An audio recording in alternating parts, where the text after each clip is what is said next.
ఈ వీడియోలో మనం మన గ్రహాలపై మీకు తెలియని అద్భుతమైన విషయాలను తెలుసుకుందాం. అర్జున్ అనే చిన్న బాబు ప్రతిరోజు రాత్రి ఇంటి పైకప్పుపై నిలబడి నక్షత్రాలను చూస్తూ ఉండేవాడు. అతని మనసులో ఒకే కోరిక ఉండేది. ఈ విశ్వం ఎంత పెద్దదో, నేను ఒక్కసారి అంతరిక్షం పైకి వెళ్తే ఎంత బాగుంటుందని అనుకున్నాడు. అంతలోనే అకస్మాత్తుగా ఆకాశం అంతా వెలుగుతో నిండిపోయింది. అది చూసిన అర్జున్కి చాలా భయం వేసింది. అది ఒక మెరిసే అంతరిక్ష నోవా. అందులో నుంచి ఒక రోబో బయటికి వచ్చి అర్జున్తో ఇలాగ అంది. అర్జున్, నీ కోరికను నేను నిజం చేయడానికి వచ్చాను. నువ్వు సిద్ధమా? అరే, ఇది భలే ఉంది. భూమి ఒక అందమైన నీలిబంతిలా ఉంది. అది చూసిన అర్జున్కి చాలా ఆశ్చర్యం వేసింది. తర్వాత వారు సూర్యుడి దగ్గరికి చేరుకున్నారు. ఇదే సౌర కుటుంబ హృదయం, సూర్యుడు. భూమిపై జీవనానికి కారణం ఇదే.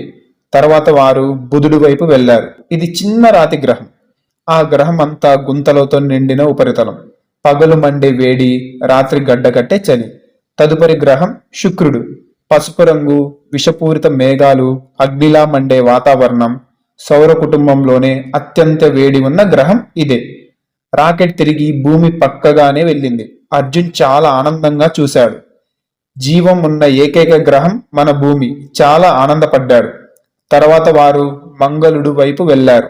ఎర్రటి ఇసుక, ఎత్తైన పర్వతాలు, దుమ్ము, తుఫాన్లు. రెడ్ ప్లానెట్, భవిష్యత్తులో మనుషులు నివసించే అవకాశమున్న గ్రహం.